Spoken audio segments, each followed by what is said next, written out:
Notisi yenyewe ni short, ni fupi.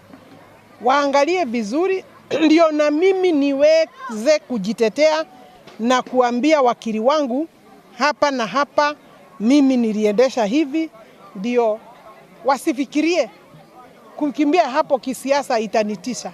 Mimi sitakubali kutishwa. Nilisema there was ethnic mobilization after the Keno death.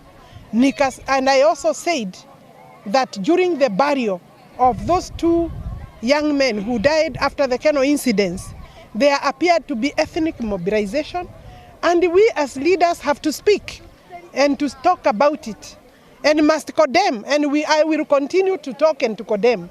And if you think the NCIC, because you actually summoned me and put it in your Twitter, I have taken the liberty to also be public about your summons. And this is what I'm saying precisely. That one, I did not speak the things you have written in your summons while at Keno. I did not speak those things at Keno, but I spoke those things while I was in Parliament, within the presence of Parliament. Number 2, that I would like you to reduce your 2-page complaint against me to a reasonable charge or a reasonable accusation, and tell me what part of that statement is offensive and in breach of the law, National Cohesion and Integration Act. Tell me which part. But don't embarrass me and scandalize me by giving me a 2-page document which tends to imagine that you can threaten my right and freedom to speak, my freedom to express myself. It is not acceptable. I will not accept intimidation. I want to actually respect, and I do respect institutions of governance. In this particular case, I beg to differ. I think there are some people who have sat somewhere and imagined that they can intimidate me with NCIC summons. But you know, there is the law that protects each and every one of us. There is the Constitution that protects every Kenyan. My freedom of expression will not be subjected to a small group of people sitting somewhere, coming up with politics that do not add up. And Kenya will not be changed by people who are afraid.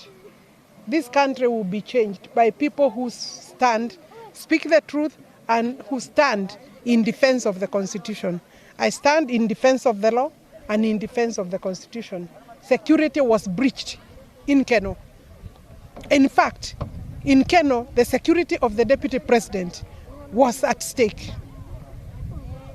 There was a major breach because in an event that the Deputy President is a guest, surely you cannot tell me that you are unable to secure that venue. It was deliberate, and I will continue to say that. It was stage managed, and those people who threw tear gas to innocent worshippers within AIPCA Keno, we have not forgotten. The police, our institutions, must avoid being politicized.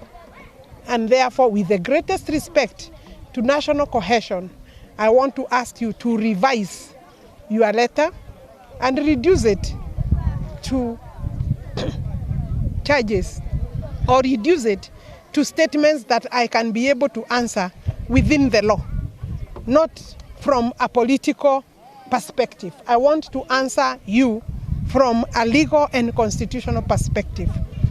And you know, from a legal and constitutional perspective, you are way out of line.